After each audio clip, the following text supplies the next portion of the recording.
All right, Neil, I wanted to start this episode tonight with a little hypothetical situation, and you and I have talked about it a lot. But you're walking down the street and someone comes up who's clearly homeless and they're looking at you. And you have to make that split second decision about whether or not you're going to give them $1 or buy them a meal or put your head down and walk on by. I've been there. All right. So that's attention. I mean, it's always attention for me. And what I'm excited about tonight is that we have someone that's a guest with us that is going to help us address this topic. So what is the tension we're talking about? I think the tension really, and we've talked about it a little bit, is love. We're called to love our neighbor as ourselves. And so, I think that's the tension there. If you boil it down, is are we going to love this individual the way that we would love ourselves? So tension between loving others and loving self. I'm excited too. We have Reiner Bantau on, who, what's cool is that little exchange you talked about is like maybe a minute in our day every once in a while, however, it doesn't happen too often, right? But Reiner lives this as part of a group called Our Calling in Dallas, Texas. So Reiner, welcome to the show, and tell us a little bit about yourself. Hey, Neil. Hey, Rob. Glad that I'm here today with you. My name is Reiner Bantau. I'm the Senior Operations Manager for a ministry called Our Calling. We help people experiencing homelessness in the Dallas area. We ask really two questions: will you trust in Jesus, and how can we help you get off the street? And we ask those questions repeatedly every day. So what, Reiner, just to cut to the chase, why do you think people should care about this tension? Like, I think you have some interesting insights on this, but why should someone listen to loving self versus loving others? Well, I think in order to have a healthy relationship with God, to love God with our everythingness, right? I think we have to have that piece right in order to get that loving your neighbor as yourself right, and then loving ourselves. And I think Jesus just kind of assumes we're going to love ourselves. I don't know that that's true, right? I haven't personally found that to be true. I don't always wake up and like the guy I see in the mirror. And then if I see somebody else struggling, it's difficult maybe that day in that moment to love them as I think Jesus would love me. All right, well, let's get into this because I'm excited to hear what else Reiner has to say. You ready, Reiner? Sure, let's go. Welcome to a World in Tension podcast, a place where we examine the opposing pulls and struggles of life to uncover clarity, purpose, and practical solutions. Come join us as we seek to get comfortable facing the uncomfortable. This is a World in Tension. So, Reiner, talk to us a little bit more about Our Calling. It sounds like an amazing organization. So we're a homeless ministry founded by Wayne and Carolyn Walker in 2009. I've been on staff there almost 3 years. Under our mission, we want to glorify God by doing what we said we're going to do with excellence. And then we practice the 3 C's, our core values: care with dignity, connect with intentionality, and building a community with integrity. And that's really how we work in the Dallas homeless area. Homelessness here is growing at like epidemic proportions. It's growing faster than anywhere else in the South. So it's this story that you were sharing, that hypothetical that you were sharing, hits home for me. Even though that I'm involved in loving my neighbor every day, or trying to love homeless folks every day, it's a struggle, right? It's a struggle to love people. And then it's hard to love people when at times they're not as lovable as you would like them to be or expect them to be. Yeah, it's interesting to me, that you were interested in coming on a podcast about tension, and that your tension was about, how well you love this population, and this is, your profession. So, I mean, I think it gets to the heart of the fact that this is a difficult thing that Jesus has asked us to do. It's certainly not easy. The example that you were given, that hypothetical, actually happened to me the other day. Yesterday, we're headed to a ball game, and I went to get fuel for my truck before I picked everybody up. And I'm at the gas station. I'm pumping gas, and I look over at the front of the gas station that I'm at, and I see a guy, and I immediately know. I'm like, oh, here's one of the people that God has called me to serve. Right? He's not one of our guests. It's not a regular that comes to our calling, but you just know. I just know. And as I'm filling up, I'm thinking through this whole process. I'm thinking through the conversation. How's it going to go? What's going to be the ask? And I'm realizing that I don't have a whole lot of time, and I've got a plan for the day. And I'm an operations guy. The train runs on time, right? So we're going to get to the ball game when we said we'd get to the ball game.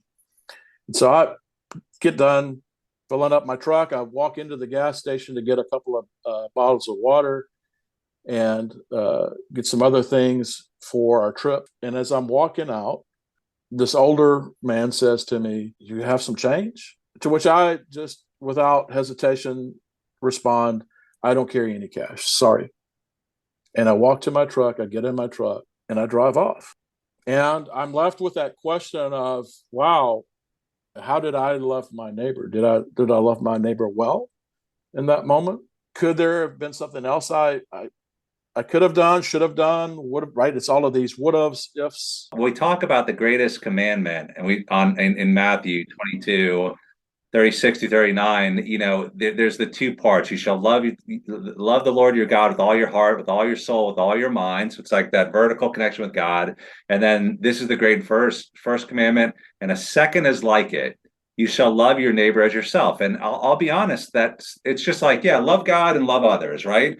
But there's a lot more nuance in that second part, which is saying love your neighbor as yourself. So the tension is like, your example, you had this choice between loving that guy, and you knew who he was. You work in this business, you spotted him, but then you chose yourself, and that's what you're wrestling with, right? And so just talk a little bit about kind of what you see in this tension, and just what you've been kind of grappling with. We walk this fine line every day. I think in ministering to the homeless, between loving our neighbor as ourselves, right? And at the same time, being okay loving ourselves, having these boundaries, and having this layer of accountability, and these expectations of behavior. I can give you a cup of coffee and you love me, right? It's all good. We're best of friends. And then half an hour later, maybe we have another interaction and I don't give you what you want, and you throw a fit, and you have this profanity laced tirade that just basically verbally assaults me in every way possible. I'm still supposed to love you, right? I'm still trying to care with dignity for you. I'm still trying to connect with you intentionally. I'm still trying to build a community with integrity, even though you're being a jackwagon at the moment. Yeah. Right? How do I do that? And really turning to the Lord and saying, Lord, this is impossible. How do I do this? Right? How do I love people as I love myself when they're being unlovable? And don't they see that I'm here to help them? I'm here to minister to them. Don't they get it?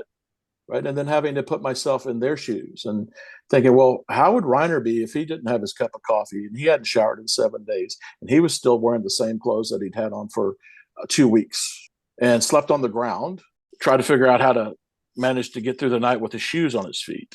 I think what's interesting about it is, like, this is clearly an external tension, right? Because it's always with someone else that we're encountering. And as you're wrestling with trying to love others, they're usually wrestling with loving themselves enough. And so they're just pushing back on you. And kind of, so that to me is interesting. Another interesting thing to me is, like, how we actually, I don't think it's almost like seems wrong to say I love myself, right? But what does that mean? I like, and just to kind of tease that one a little bit is like, if we really love ourselves in terms of how God loves us, then dealing with that situation is easier because it's not about our image or the good things we're doing where we want to pat ourselves on the back. It's saying, I'm secure in Christ. I'm loved. And that's loving self, not saying what a great guy you are. So well, I mean, what are some of your thoughts on that sort of interaction with other people and the tension that you're feeling and they're feeling?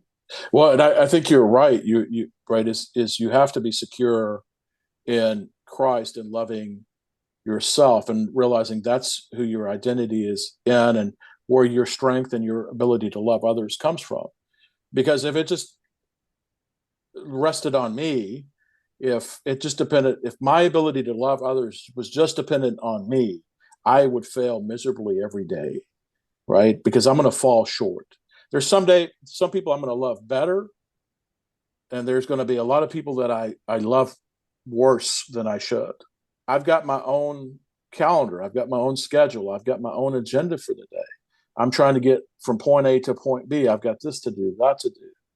And then I think understanding that loving others, Jesus paints this great model for us through the Gospels, right? He loves others exceptionally well and extremely well. Those that agree with him, those that don't agree with him, those that need him, and those that really don't think they have a need for him at all. But he also has this time where he pulls away, where he refuels and replenishes. So he has some boundaries. And understanding that part of loving yourself means you have to have some boundaries and that you have to practice some self-care, that you have to spend some time with God and God's word so that you can go back into battle, right? If you're just in battle all the time, and it's very much, we're really at the heart of where spiritual battle is. I think in America certainly is this where have meets have not, where I have a house that I go to every day, where I can take as many showers as I want, and I have a closet full of clothes I can't possibly wear every day. And I'm looking at a face of somebody who is hurt, who's traumatized, who just needs to know that there's a God who loves them and somebody that cares enough to want to help them get off the street. I think that's interesting. I think there's a practical piece there that you're driving home, and that is it's okay to not help every single person that we encounter in this situation. We can treat them with dignity in not helping them. You mentioned saying something to the effect of, I'm sorry, I don't have cash. You don't have to be rude in doing that, but that's a truth maybe. And so, and then at another time, maybe you can practically help. And you have more time, and maybe that wasn't the right time.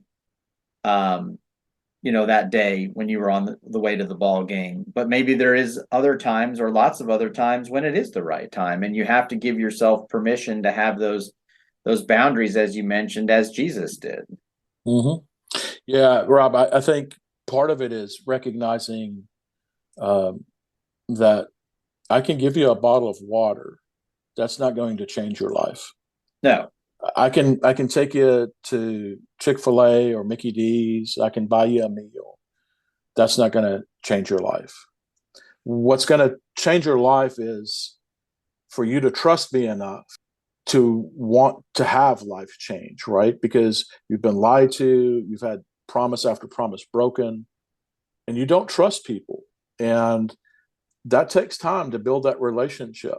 There's a lot of baggage there that you're unpacking. So it's not really as simple as, hey, here's $1 for a sandwich, or here, let me go buy you a meal.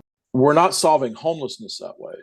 And we're also not under the illusion that we're going to solve homelessness. Well, and Reiner, one interesting thing we talk about on the show is like markers of things. I think we talked about a few, like and I've definitely felt this, like you help someone out, and maybe it's even more than a one-time deal, and there's expectations, there's you expect, them to change and quickly, and like this is what rational, reasonable people do, and not considering the layers of hurt underneath them. But like what, you know, and I think fundamentally we talk about like when we start doing those sorts of things, we're trying to control the situation versus really, really surrendering ourselves to Christ. So since you've been doing this, as your profession, and you start peeling back the layers of the onion and probing in as you're trying to help people, and they're spitting in your face or doing whatever. I think they've done worse than that to you.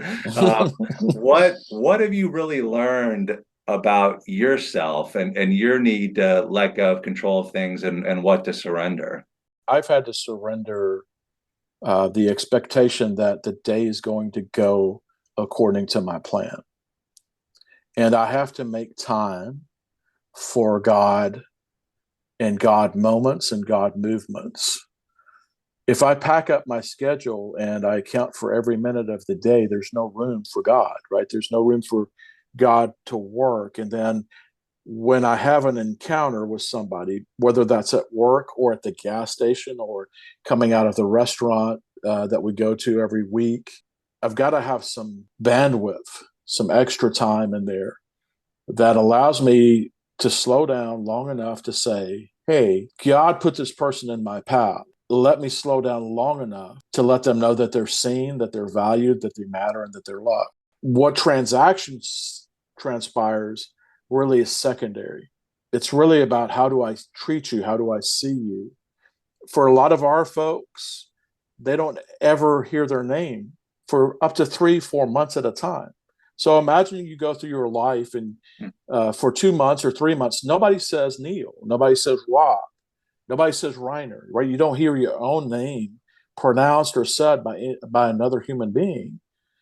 Well, your name is who you are. Our names mean something. That's how we get our identity. And then making that eye contact and that smile, just stopping long enough to say, hey, how are you? How are you doing? To lean in, not to be in such a hurry, right? The thing I could have done with the guy at the gas station the other day is stop long enough to have a 5-minute conversation. The world would not have ended. We would have made it to the game on time if I had only stopped to do that. I can do that. I may not, it may not be good for me to give you $1. It may not help you really for me to buy you a sandwich. As crazy as that may seem or sound, sometimes the best response is for me just to be a human being and love you in that moment.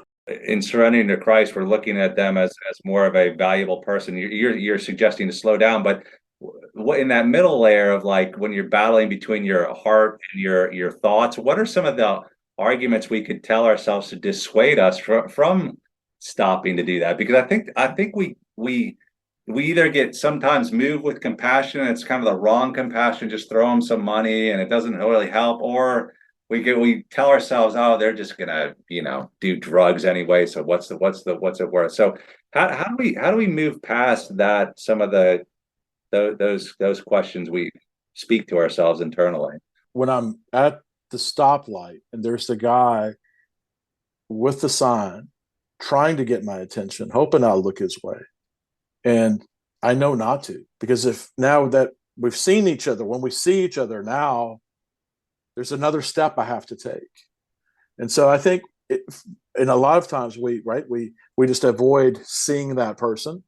And then when we do make eye contact, then we think about all of the negatives, right? We put them in a compartment. We say, hey, he's a homeless person, she's a homeless woman, they probably deserve it, right? Or they're mentally ill, or they're all addicts, which honestly, the truth of the matter is most people that become homeless aren't homeless because they're addicts. They're not homeless because they're mentally ill. They became addicts and they became mentally ill after being homeless, right? And so just trying to understand those things. And I think we have to adjust our view of how we see people.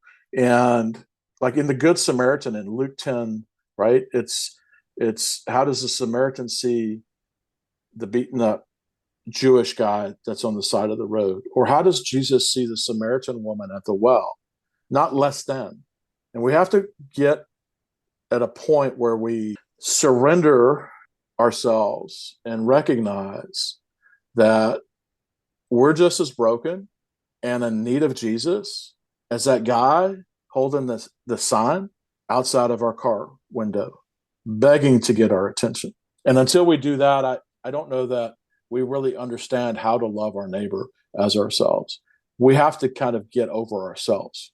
It's interesting. We talked about expectations being the marker, and then, in a sense, managing those expectations as the area of surrender, because that head and that heart debate, is difficult. And I would agree with you that, in a sense, we really do have to look at what Jesus has done, even in the Old Testament with Israel, over and over and over again. And 70 times 7. So yeah, I mean, that can be a reminder when we get into that second layer of tension. I'm really putting myself in this situation. I have this vision of someone listening to this podcast as they pull up to someone with a sign, right? And being extra convicted by it. But like, I'm thinking about this in real Here's life. my credit cards in my house. Yeah, here's the keys to my car. Yeah. Jump in, just take it. No, but I'm starting to think about how it's always about, I don't have enough time, or I don't want to deal with this. Or maybe, if I'm being really honest, I don't want to, I don't even want to look at you because I'm kind of like, I think I'm better than you, even though I wouldn't say that verbally. They're all the wrong questions or perspectives. Like you're really saying this person has a name. This person matters to God. God, like you said, Rob, forgave us over and over and over. Like we're telling ourselves the wrong thing in that moment, and that's what's really striking me as we're talking through this.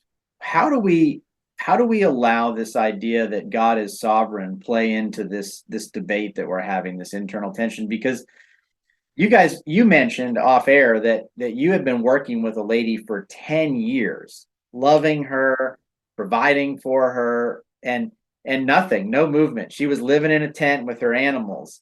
And in a sense, I was asking, and this came up because I was asking, what's the greatest success? And you said, well, one of them was this lady. We got her off the street. We got her out of her tent. But it took a tree falling on her tent and nearly killing her within, I guess, inches, you said, woke her up. And so the funny thing about that was, I was like, wait, that's an act of God, like you couldn't make that up. And so, how do we allow for this idea that we may be loving and loving and loving and doing and doing and doing, but in a sense, God has to do the changing. He's saying, love others as yourself, period. No expectation, right? No strings attached. Just love them. It's not, oh, I'll love them as long as they fit in this box, or do the things that I want, or act a certain way, or believe the things I believe, or vote for who I vote for, all of those things. He's just saying, love your neighbor as yourself, period. He goes on and tells us later, oh, love your enemies too, right? Like, so the people that hate you and you hate and you don't like and disagree with you, love them too. And he kind of ups the ante on all of it. But when you were talking about this, Neil, I was thinking, when you were laying out these examples, aren't we glad that Jesus didn't see us that way? Aren't we glad that Jesus had time? And Jesus, who left heaven, didn't see us as unworthy or unequal, or right? He loved us enough to die for us, enough to die so that we could be reconciled. The other thing we wrestle with a lot is, what if this was your mother or your daughter? if that person that I left at the gas station, or that Rob ignored at the lunch hour, was your mother, your brother, your sister, your daughter, your son, how would you want him to respond then? How would you want me to respond? You'd be beating on my door, right? Pounding on my desk, demanding that I do better. And I think that's the thing for me, just where God has really stretched me and I pray grown me, is what love looks like is I don't have any expectation. I'm just going to love you. I'm going to get to know your name. I'm going to get to know who you are. I'm not going to try to fix you. I'm not going to try to change you. If we don't have that pressure on us that we need to actually change their heart, it may free us up to know that, look, ultimately God is in control of their response. I think there's probably people listening that say, yeah, but you don't understand my dad, or you don't understand my mom or my brother or sister or cousin or whoever. Pick a family member, someone's close. You don't understand what they've done. Like, what would you say to that person? Maybe that doesn't sway them. How would you wrestle through that issue? So I think that's true. We do have family members hurt us and break trust, that we at some point, man, I'm loved out. I'm peopled out. I've had enough. I can't do anymore. And it's easier for us to love a stranger because there's a degree of separation. We're not as close to it. My wife and I lost a niece 10 years ago. She was 23 when she died. She died because she had asthma and couldn't catch her breath. And her boyfriend ran into the house to get her inhaler, and he didn't come out quick enough. And she died right there. I shared with you guys off air, I've struggled with addiction a good chunk of my life. I don't think I'm the only person on planet Earth with those stories. So I think we can relate. I would challenge people that say, hey, you don't understand. I would say, I bet I can understand a little bit. And maybe your story is not exactly like mine. Life is hard. Relationships are hard. And oftentimes the hardest relationship we have are with those people that are closest to us.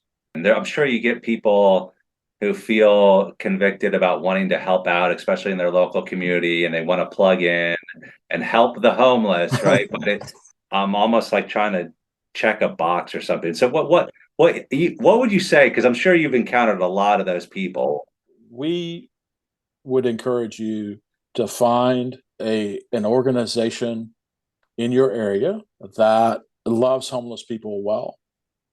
And rather than you pulling up with your car on a Saturday morning and handing out sandwiches that feed them for a moment but leave them exactly where they are, or handing out blankets or coats, take those resources and give them to an organization that is accountable for them. We account, like at our calling, we account for everything, every dollar, every piece of clothing, every item of food that's given to us. We have a system that allows us to build relationship. We have a proprietary database that we collect information. So we track our conversations with people. We're able to measure progress. All of that to add a level of accountability and to steward those resources that people give us with excellence and with integrity, right? We want you to know that if you donate something to us, it's going to be used for the best possible purpose. Find an organization like that in your area. You can do that. We have an app, right, that people can go, like they could go to our website, download the app. We have people in Canada that report homeless people. We're not going to drive to Canada, but we can connect you with people in that area or organizations in that area or your area that can make a difference in that person, right? Because again, the transaction is momentary. That relationship is for a lifetime. I think a lot of people instantly, when they get this, I need to be doing more in my community, they think about like the the food pantry, the local mission or homeless. It's always related to that. Someone off the street. And I started considering the other day. I was actually happened to look at all the different local ministries we had or we have in Chattanooga area and thinking through it. And a thought occurred to me about of how has God wired you and what excites you in that mission too. I actually enjoy encountering people on the street and having those conversations because they feel really raw. When I thought about it further, so I played soccer, I coached soccer, thinking about coaching underprivileged kids, giving them a chance, boosting them up and talking to them about Christ actually started to make my heart like jump more. How do you think our calling and kind of loving ourselves in that helps to love others? Do you think there's a connection, or am I making too much of that? No, I think part of what is God's will for your life is what's He stirring in your heart to do, right? And if like in your instance, you're saying, hey, I was thinking about homeless people and people that are lacking resources. How do I actually intercede in their life in a way that's loving and beneficial, that does more than just make sure that they have a clean shirt to wear today and a sandwich, right? You're saying, hey, how do I come alongside people? That's exactly what we're saying is I can't begin to start to have a conversation about you trusting in Jesus without relationship. And that relationship starts with me loving you well, no expectation. Also is fueled by me being over abundantly filled with forgiveness, gratitude, and grace. Because I'm going to have to give you a lot of space initially, right? When we enter this relationship, I can't be bothered that you called me 50 words I had to go look up, right? Because I didn't know those words went together like that. I've got to get past your reaction. I've got to get past all of these things. I have to come alongside you. Again, it's what Jesus is saying to us, right? He's saying, follow me. He's saying, come alongside me. Let me show you some stuff. You won't believe what I'm going to show you, right? You're not going to believe what you see. You're not going to believe the life transformation that occurs and the miracles that happen. And I think for us, we can be everyday miracles in people's lives, but we have to care. We have to stop. We have to get out of ourselves, right? We have to surrender. What does it mean to do the will of God? It means I have to surrender my own will. It's secondary. And I have to go through my day. I have to approach my day by looking at it from a perspective of, God, what would you have me do today? And open my eyes and open my heart. And I think that's a great answer. Rob, as we're coming to a close, how has this stirred you? Because there's kind of something going on here of him living a day to day, and we're kind of, it's stirring up thoughts for me. So what are your thoughts as we're? I think the thing that's really hitting me is listening to what the Spirit is showing you in the moment, and being open to being used, and that loving, in this particular situation may mean sacrificing a little bit of energy, or honestly potentially even sacrificing a little bit of safety, to be willing to just listen if you hear God stirring a specific response to a specific person. And I think it's being open to that. And I think that does involve, you mentioned it earlier.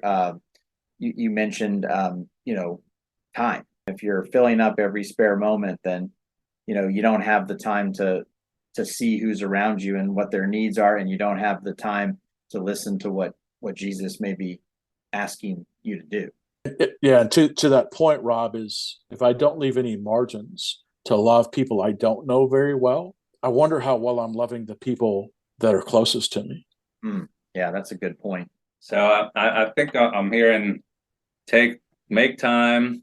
When you do take the time, invest it and come alongside people. And usually there's things that God's stirring our hearts to be willing to invest, because we're really selfish people, right? It takes even tapping into things that we enjoy. But well, hey, Reiner, it's been a pleasure having you on. You've certainly made me think about some things about this topic. I hope others are made them think too. So I really appreciate you coming on and being a part of the discussion. Yeah, this has been a great conversation, Reiner. I appreciate you spending some time with us tonight. Thanks for having me, guys. It's been an honor and a joy. Thanks for joining us for another episode of A World in Tension.